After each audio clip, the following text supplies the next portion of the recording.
Before I continue telling my story, tell me in the comments where you are listening from. I would love to know. My name is Mary.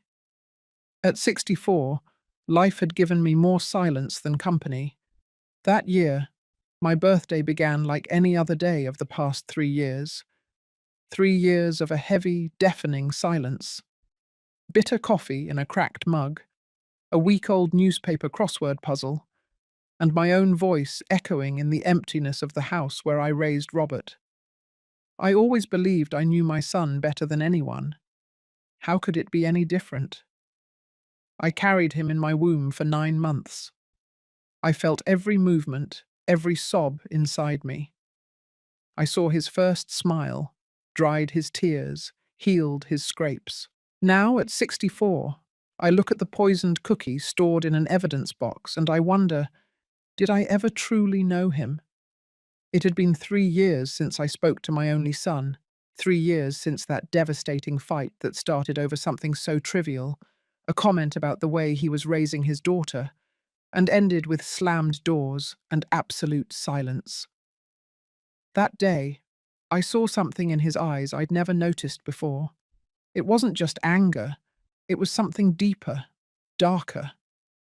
The doorbell rang at 10:37 in the morning. I remember it precisely because I looked at the wall clock, the one that belonged to my mother, thinking perhaps it was Josephine, my neighbor from New York City, with some impromptu cake. But it wasn't Josephine. On the doorstep was just a box. Brown paper, navy blue ribbon, no return address. Just my name written in that handwriting I would recognize even if I were blind. Robert. My hands trembled taking the package. It was light. It smelled like cinnamon and vanilla. Inside the box, nestled in tissue paper, were 6 artisanal cookies, each decorated with a different pattern: star, moon, sun, flower, cloud, and heart. And a simple, handwritten note. "Happy birthday, Mum. Can we start over?" I felt a lump in my throat. After 3 years of silence, this was his attempt at reconciliation. Typical of him. He always preferred gestures to words. He was always guarded with his emotions. As a kid, he never cried when he got hurt. He would just stare at the wound with a strange curiosity, as if studying his own body. I took the box to the kitchen and looked longingly at the cookies. They were perfect, meticulously decorated. Robert was always like that, obsessively detail-oriented. I remembered him at 8 years old, folding napkins into perfect geometric shapes, organizing his pencils by size and color, having tantrums when I moved his things. For some reason I couldn't explain at the time, I didn't eat any of the cookies. There was something about the gesture that didn't feel natural to me. Maybe it was the time we'd spent apart. Maybe it was the memory of that last look. I saved one of the cookies, the heart one, in the refrigerator. The other 5 I put in a small basket, and on an impulse, I decided to take them to Agnes, Robert's ex-mother-in-law. Ironically, we had grown closer after his divorce and the distance between us. She always treated me with kindness, especially during the hardest times. Agnes lived a few blocks away in a small, cozy house in Atlanta. When she saw me at the door, her eyes lit up. "Mary, what a wonderful surprise, and on your birthday." She hugged me tight, that kind of hug that only people who know pain can give. "I brought you some cookies," I said, holding out the basket. "Robert sent them to me for my birthday." Her eyes widened. "Robert? After all this time?" "Yes, I think he wants to reconcile." Agnes smiled, with her way of seeing the best in people. "That's wonderful, dear. A sign that the wind is changing." She invited me in, but I refused. I needed to be alone, to process what was happening. As I said goodbye, I saw Agnes take one of the cookies, the star one, and take a bite. "Delicious," she exclaimed. He always had a talent for these things. I remember when he used to make cakes for Darla. I returned home with a strange weight in my chest. The loneliness seemed even heavier now. I spent the rest of the day looking at the phone, waiting for a call that never came. It wasn't until night, when I was already in bed, that I noticed something in the kitchen trash can. A small plastic bottle with no label, with residue of a white powder. I didn't remember seeing it before. The next day, the phone rang early. My heart jumped when I saw the name on the screen. Robert. Mum. His voice sounded strangely controlled. Happy belated birthday. Thanks for the cookies, I replied, feeling my voice catch. They were a surprise. There was a silence on the other end.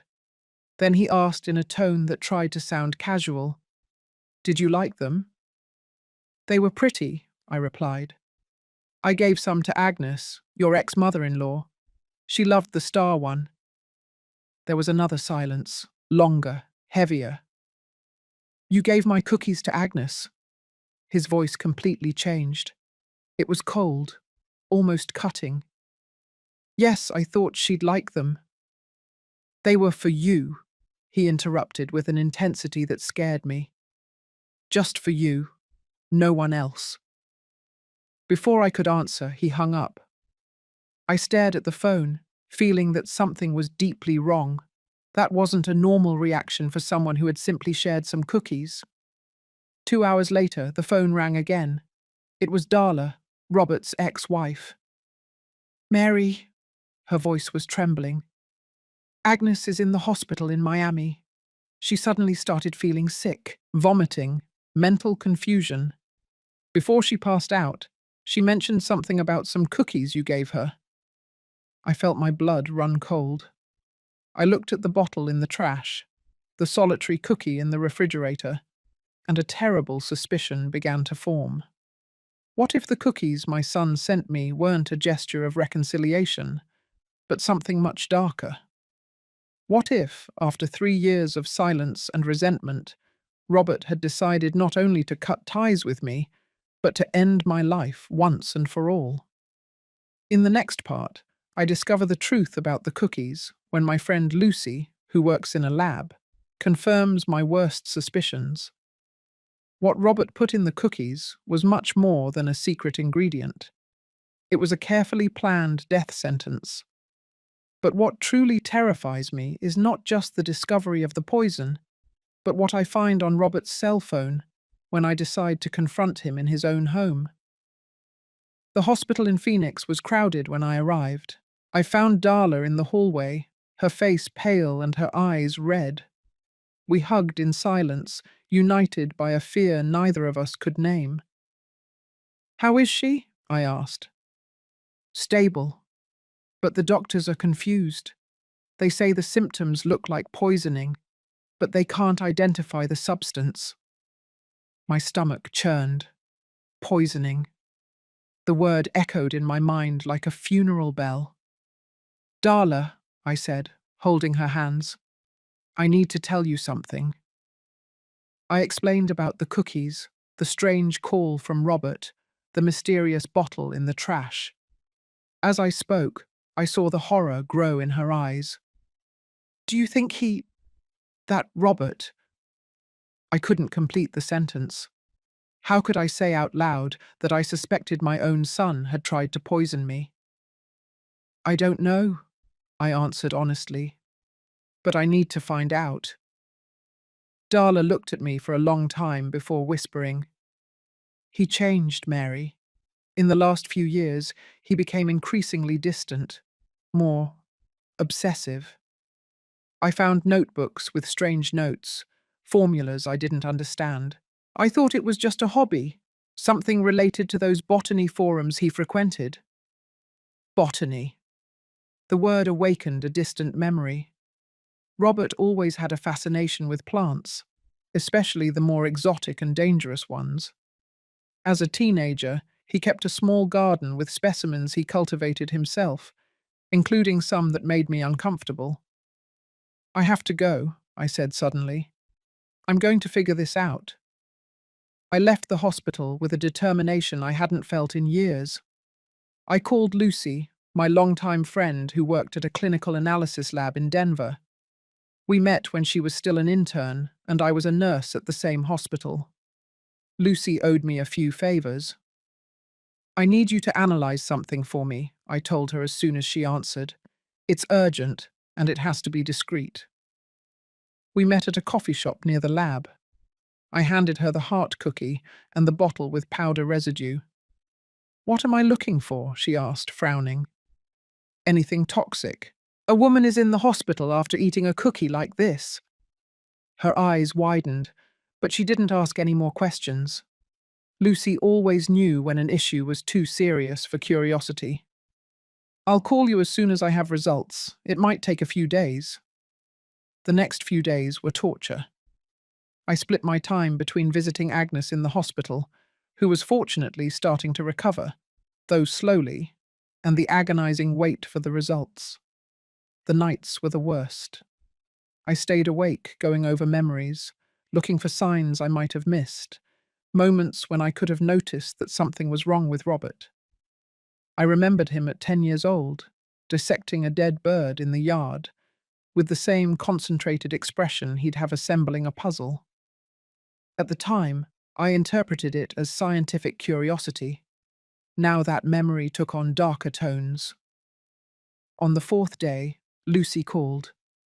Can we meet? I have the results. Her voice was tense, and I knew immediately that my worst suspicions would be confirmed. We met at the same coffee shop. Lucy looked like she had aged years since our last meeting. She placed a folder on the table and spoke in a low voice. I found traces of aconite in the cookie and the bottle. It's an extremely potent poison, extracted from a plant called monkshood.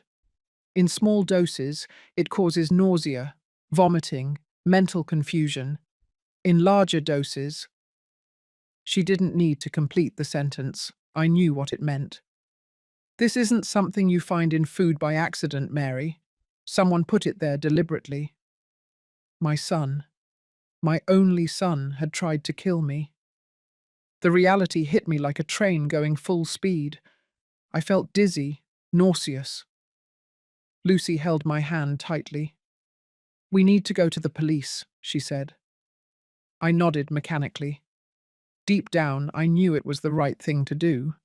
But a part of me, the mother part, rebelled against the idea of turning in my own son. Detective Charles King was a middle-aged man with kind eyes that didn't fit his job.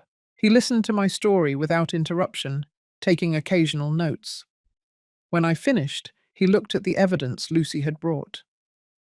Mrs. Mary, I have to ask you directly, do you believe your son tried to poison you? The question, though expected, punched me in the stomach. I took a deep breath before answering. Yes, I think so. The words came out heavy, as if tearing pieces from my heart. The detective nodded gravely. We are going to investigate this thoroughly. In the meantime, stay away from him. If he contacts you, do not reveal your suspicions. I left the precinct feeling like a traitor, but as I walked home, something began to change inside me. The pain gave way to anger, and then to a cold resolution. I needed to know why. I needed to hear it from his mouth. With trembling hands, I picked up the phone and called Robert. He answered on the third ring. Mum? We need to talk, I said, trying to keep my voice steady. In person. There was a pause. About what? About starting over. About the cookies. Another pause, longer this time. Come for dinner tomorrow, he finally said. At 7. Before going to meet him, I prepared carefully. I put a small recorder in the pocket of my coat, something the detective had given me. Don't do it, he had warned. Let us handle it. But I needed to confront him. I needed to understand. Robert's house was exactly as I remembered it. Impeccably clean, organized, almost clinical in its perfection. He greeted me with a smile that didn't reach his eyes. You look good, he commented, leading me to the dining room. I am, I replied. Agnes is also getting better. I saw his shoulders tense slightly. That's good, he mumbled. During dinner, we maintained a superficial conversation. We talked about the weather, banal news, like two strangers chats, too polite to admit they had nothing in common. It was only afterward, when he served coffee, that I decided to cast my lure. Agnes really liked the star cookie, I commented casually. She said it had a special flavour. Robert momentarily froze. Then, in an almost nonchalant tone, he replied, "Interesting that she chose the star one, specifically." I felt a chill. I had never mentioned which cookie Agnes had eaten, only that it was star-shaped. He had given himself away. "Did you know the doctors found aconite in her blood?" I asked, looking him directly in the eyes. "It's a rare poison, extracted from a plant, extremely toxic." His face went pale, but his voice remained controlled as he replied, "I never heard of it." "It's curious," I continued, feeling my heart pound against my chest. "Because they found the same poison in the cookie you sent me, the one I kept in the refrigerator." Our eyes met, mine accusatory, his unreadable. For a fleeting moment, I saw something shift behind those familiar eyes, something cold, calculating, almost curious. "I don't know what you're talking about," he said slowly. "I think you do know, Robert," I replied, standing up. "And I think I know why you were so upset when you found out I gave the cookies to Agnes. They weren't for her, were they? They were only for me." And then, in the silence that followed, he did something that chilled me to the soul. He smiled, a small, almost imperceptible smile, but undoubtedly real. The smile of someone observing a fascinating experiment. In that moment, I understood that I wasn't just facing my son. I was facing a stranger who had calculated my death with the same precision with which he decorated cookies. In the next part, I discover Robert's secret journals and the chilling extent of his obsession. When I confront Darla with my discoveries, she reveals a secret that will completely change my understanding of what truly motivated my son to want to eliminate me. And worst of all, I discover I wasn't his first victim. I left Robert's house like someone fleeing a fire, my heart racing and the feeling of having narrowly escaped something devastating. In the car, my hands were shaking so much I could barely hold the steering wheel. I turned on the recorder and listened to our conversation again. There it was, undeniable. He had given himself away by mentioning the star cookie. I drove straight to the New York City precinct. Detective King was still there, working late. When he saw me come in, his tired eyes widened. "Mrs. Mary, what happened?" "I recorded everything," I said, handing him the device. He practically confessed. King listened to the recording twice, taking notes. When he finished, his look was grave. "This, combined with the lab evidence, is enough for an arrest warrant. But Mrs. Mary, I need you to understand something. When we arrest your son, there will be no turning back." "I know," I replied, feeling an enormous weight on my shoulders.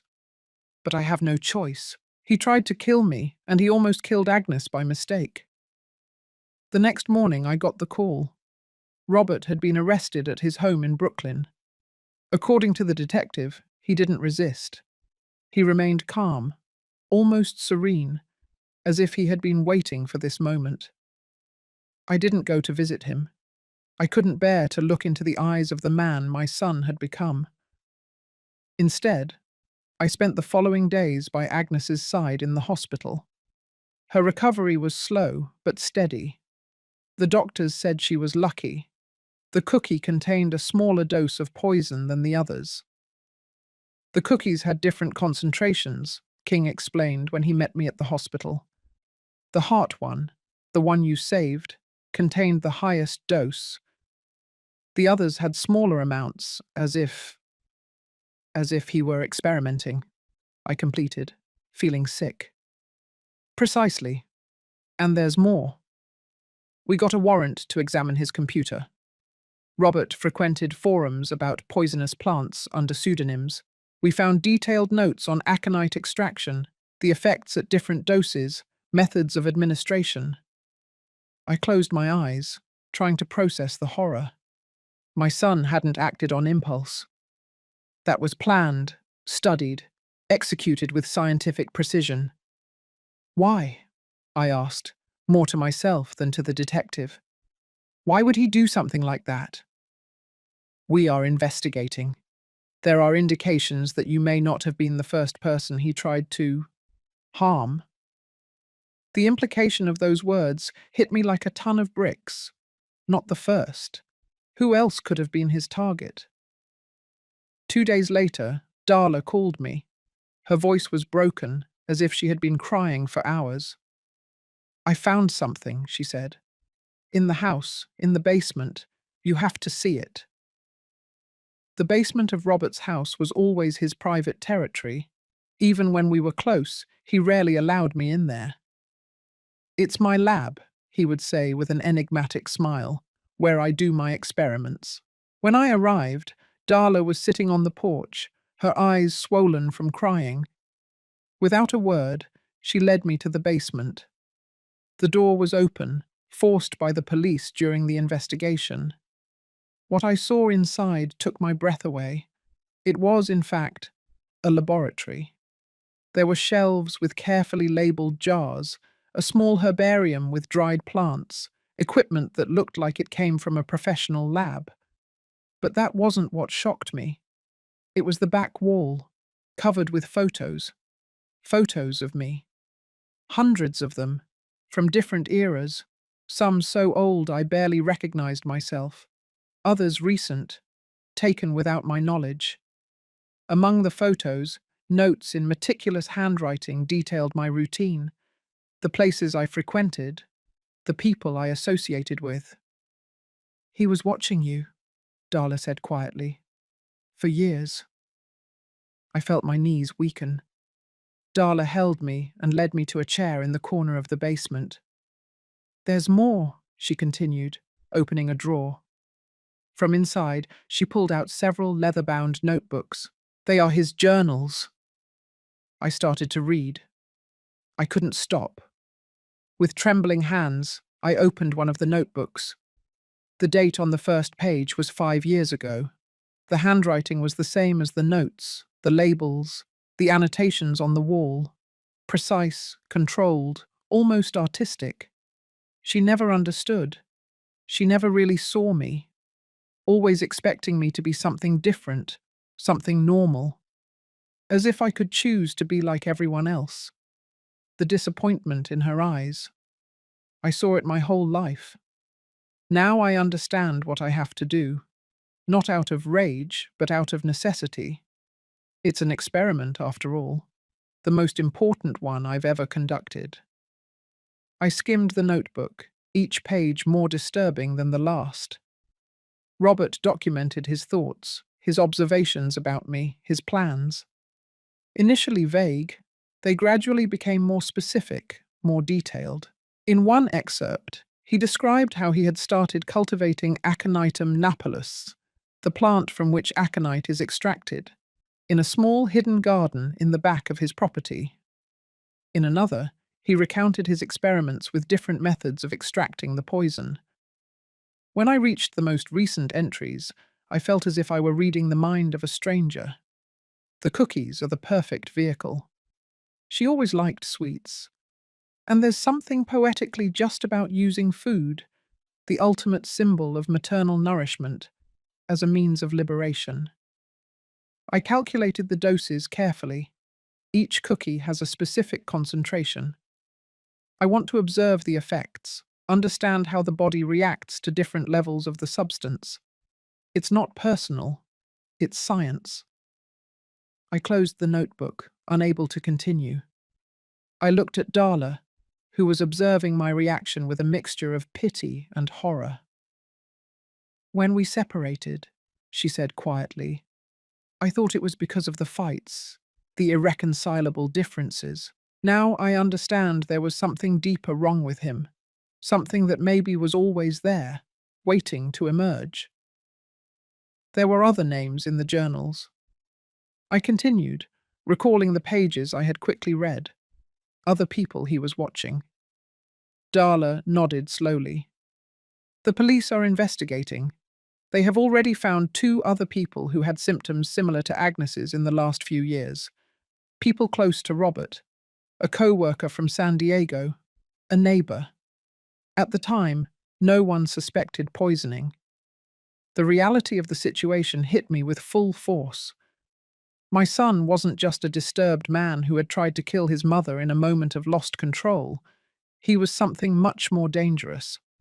A methodical, patient predator who saw the people around him as mere objects of study. "Why me?"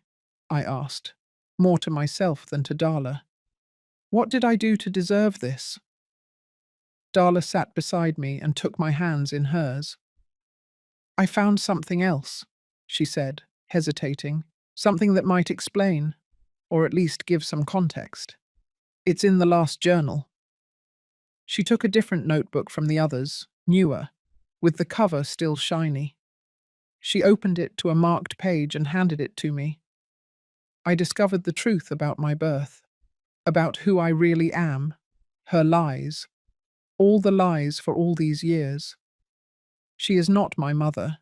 She never was. The DNA test leaves no doubt. Everything makes sense now. The distance, the way she always looked at me as if searching for something familiar and never finding it. I was an experiment for her from the start, a child she took to raise out of pity or guilt. Now it's my turn to conduct the experiment.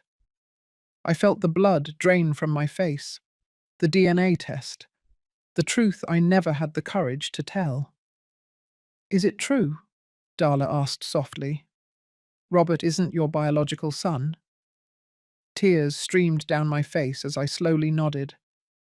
"He was my younger sister, Alice's son. She got pregnant at 16. She had no way to raise a child. My husband and I, he had already passed away when Robert was born, decided to legally adopt him. Alice died in an accident when he was only 2 years old. I never told him the truth. I thought it wouldn't make any difference. He was my son in every way that mattered." Darla squeezed my hands. "How did he find out?" "I don't know," I replied, wiping my tears. "Maybe he got a DNA test on his own, or found old documents." I looked back at the basement, the walls covered with my life, the notebooks full of hatred disguised as scientific research. "But that doesn't justify it," I said firmly. "Nothing justifies what he did or what he planned to do." Darla nodded, her eyes reflecting the same conviction. "We need to give all this to Detective King." When we left the basement, carrying boxes with the journals and evidence, I felt as if I were closing a dark chapter of my life. A chapter that should never have been written, but that now needed to be concluded. The man I raised as a son would spend the rest of his life in prison, and I would need to learn to live with that reality. In the final part, 6 months after Robert's arrest, I receive a letter from him from the penitentiary. The content leaves me in shock. A full confession, but also the revelation that there was an accomplice helping him with his macabre plans. When I discover who that person is, I understand that the nightmare isn't over yet, and perhaps it will never completely end. 6 months passed since Robert's arrest. The trial was swift. The evidence was irrefutable. Journals, recordings, testimonies, lab analysis. Everything pointed to his guilt. He showed no remorse. In fact, throughout the process, he remained calm, almost uninterested, as if he were witnessing someone else's trial. I didn't attend court. I couldn't bear it. King kept me informed about the procedures, the decisions, the testimonies. When the sentence came down, 30 years for attempted murder, with the possibility of extension if investigations into the other potential victims revealed more crimes, I felt relief mixed with a profound sadness. Slowly, I tried to rebuild my life. I went back to volunteer work at the local hospital in Seattle, something I had given up in recent years. I redecorated the house, moving furniture, painting walls, as if I could erase the memories along with the marks on the old wood. Agnes recovered completely, and we became even closer. Sometimes we had dinner together and talked about everything except Robert. Darla moved to another city, but we stayed in regular contact. She was the only one who visited Robert in prison, a single time, to pick up documents he needed to sign for the divorce. He was the same, she told me over the phone, as if nothing had happened. He asked about the plants he had left at home. One autumn morning, when the leaves were starting to turn yellow, and the air brought that characteristic crispness of the season, I received a letter. The envelope was simple, institutional, with the state penitentiary stamp in the upper corner. Inside, 2 sheets of paper filled with that handwriting I knew so well. For long minutes, I just held the letter unopened, unable to gather the courage to read what Robert had written. Finally, with trembling hands, I unfolded the pages. Mum, if I can even call you that, I know we'll probably never see each other again. This doesn't make me sad. In fact, there is a certain poetry in this final distance, the logical conclusion of an experiment that began much earlier than you imagine. I decided to write not to apologize. I feel no remorse, nor to explain myself. Explanations are irrelevant now. I write because, as a scientist, I believe in complete documentation, and there are elements of this case that remain obscured. You probably found my journals. You know about the aconite, about the cookies, about my studies. What you don't know, what no one has discovered yet, is that I didn't do it alone. I had help. Someone who shared my curiosity, my methodical approach, my dissatisfaction with conventional explanations for human phenomena. Someone who provided me with some of the materials, who helped me calculate the doses, who monitored your movements when I couldn't. I am not revealing this out of revenge or to lessen my responsibility. I am doing it for scientific precision. A poorly documented experiment is a failed experiment. That person is still free, still observing, still curious. Perhaps one day you will meet, perhaps not. Consider this information my last gift to you. Robert. I let the letter fall to the floor. An accomplice. Someone who helped him plan my death. Someone who was still free. With my heart pounding against my chest, I called Detective King. He came immediately, collected the letter as evidence, and promised to investigate. It could be a bluff, he said, trying to calm me down. A final attempt at manipulation. But something told me it wasn't. I knew Robert, or thought I did. He wouldn't lie about that. There was no motive. If he wanted to scare me, he could have invented something much more terrifying. In the following days, I plunged into paranoia. I scrutinized every person I came across. I questioned every interaction. Who could it be? Someone I knew? Someone close? King returned a week later looking worried. We interviewed Robert in prison, he explained. He refuses to identify the accomplice. He says it would compromise the integrity of the experiment. We are reviewing all his contacts, all his communications. And in the meantime, I asked, am I supposed to just wait for this person to decide to visit me? King sighed.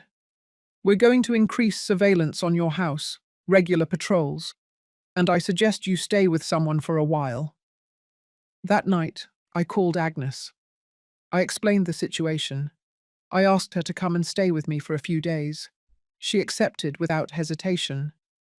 When Agnes arrived, with a small suitcase and her cat, I instantly felt safer. There was something about her presence. Calm, steadfast, unshakable. It reassured my fears. We prepared the guest room. We made a simple soup for dinner and talked about light topics, avoiding any mention of the letter or Robert. It was only afterward, when we were having tea on the porch, watching the stars, that Agnes brought up the subject. "Do you think it's someone we know?" she asked softly. "I don't know," I answered honestly. Robert was always reserved, but he was never social. He didn't have many friends, at least, not that I knew of. Agnes nodded, thoughtful. He and Darla lived practically isolated in the last few years in Boston. They rarely went out, rarely had visitors, except for Carla's piano teacher. I commented, remembering Robert and Darla's young daughter, who now lived with her mother in another city. What was her name? Vivian Arthur, Agnes immediately replied. Vivian Arthur. A strange woman. I always thought there was something cold about her. I fell silent, turning the name over in my memory. Vivian Arthur. I never met her in person, but Robert sometimes mentioned her as exceptional, different, a brilliant mind wasted teaching piano to children. The next morning, while Agnes was still asleep, I called Darla. "Vivian Arthur," I said without preamble. "I want to know everything about her." There was a tense pause on the other end of the line. "Why are you asking about Vivian?" Darla replied, her voice suddenly cautious. I explained about the letter, about the supposed accomplice. Darla listened in silence. When I finished, she let out a long sigh. "I always suspected there was something between them," she finally said. "Not romantically. It was different, as if they shared a secret, a language of their own.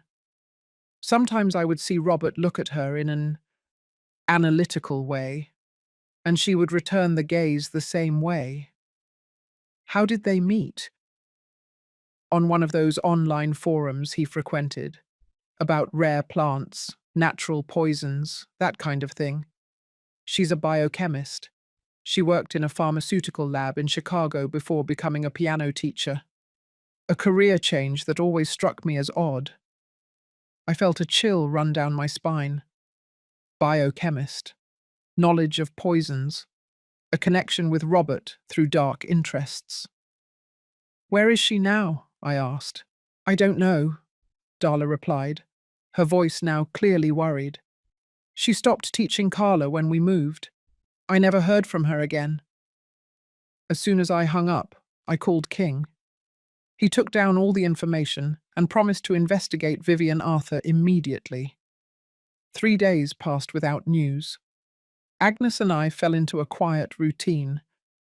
In the morning, we went for walks in the neighborhood. In the afternoon, we played cards or watched old movies. At night, we cooked together and talked about the past, the good past, before everything fell apart. It was on one of those nights that the doorbell rang. It was almost 10 o'clock, too late for casual visitors. I exchanged an apprehensive look with Agnes. "I'll get it," she said, standing up. "No," I interrupted her. "I'll call King first." But before I could reach the phone, we heard a voice from outside. "Mrs. Mary? It's me, Vivian Arthur. We need to talk." My blood ran cold. How did she know my name? How did she know where I lived? "Don't open it," I whispered to Agnes, who was already heading for the door. "Call the police." But something in Agnes's face stopped me, an expression I had never seen before, almost recognition. "Agnes," I called, confused. She turned slowly toward me, and her look had changed.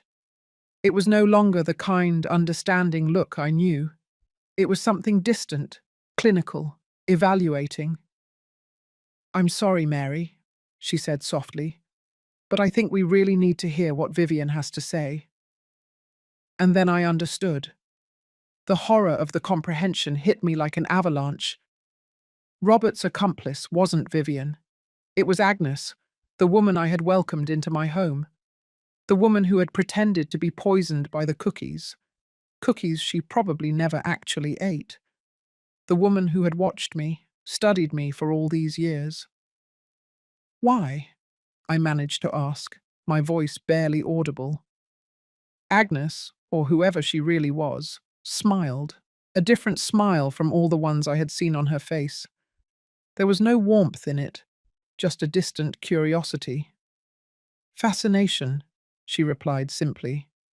The same motive as Robert, the human mind under extreme pressure, the reactions, the adaptations, the survival mechanisms. You are a fascinating case study, Mary. The mother who isn't a mother, the caregiver who didn't see the signs, the victim who refuses to be a victim. She walked to the door and opened it. Outside stood a woman I had never seen. Dark hair, angular face, penetrating eyes. Vivian, presumably. And now, Agnes continued, phase 2 of our study begins. Did you think the experiment ended with Robert's arrest? No, Mary. It just entered a new phase. In that moment, with the two women watching me like scientists observing a guinea pig, I understood that the nightmare had never ended. In fact, perhaps it would never truly end. Slowly, I backed away toward the kitchen, where my phone was. I needed to alert King. I needed to escape. I needed to survive, not just physically, but mentally. I would not allow myself to be turned into an experiment. You know what's fascinating about you, Mary? Agnes continued, following me with quiet steps. Your resilience. Robert thought you would break down when you discovered the truth about your adoption. I bet you would be stronger. My hand found the phone. I quickly dialed the emergency number. And I was right, she concluded, watching me with that clinical look. You always find a way to survive. That's why you are so valuable to us. Police, the voice said on the other end of the line. What's the emergency? I looked directly into Agnes's eyes, the eyes of the woman I thought was my friend, my support, my family by choice, the woman who had conspired to destroy me out of pure scientific curiosity. My name is Mary Smith, I said with a calm I didn't know I possessed. I need help. They are here, Robert's accomplices. And as I spoke, I held Agnes's gaze. Not with fear, not with hatred, but with determination. Because I had survived the son who tried to kill me. And I would survive this, too. The nightmare wasn't over, but neither was I. And this was a story that I would write to the end. Not as a victim, but as a survivor. When the police arrived, 15 minutes later, they found me alone in the kitchen. Agnes and Vivian had disappeared, taking with them only a silent promise that we would meet again. They're going to come back, I told Detective King when he arrived, alerted by the emergency call. And when they do, I'll be ready. Because this was the real test, I realized. Not the poisoned cookies, not Robert's betrayal, not the arrest or the trial. The real test was this. How do you rebuild a person after your entire reality is revealed to be a lie? How do you trust again after trust has been so profoundly violated? I didn't have all the answers, but I had the only one that mattered. One step at a time, one day at a time, I would continue. And that, just that, would be my victory over those who tried to transform me into nothing more than an object of study. In the end, maybe it was I who had something to teach them about human nature, about resilience, about forgiveness, about the ability to be reborn from the ashes of one's own life. and that would be a lesson they would never forget. And you, what would you do? How would you react to this betrayal? Would you have also distrusted that perfect cookie? Leave your opinion in the comments below. And if this stunning story took you by surprise, don't forget to leave your like and subscribe to the channel so you don't miss the next stories of drama, revenge, and overcoming. Until the next story.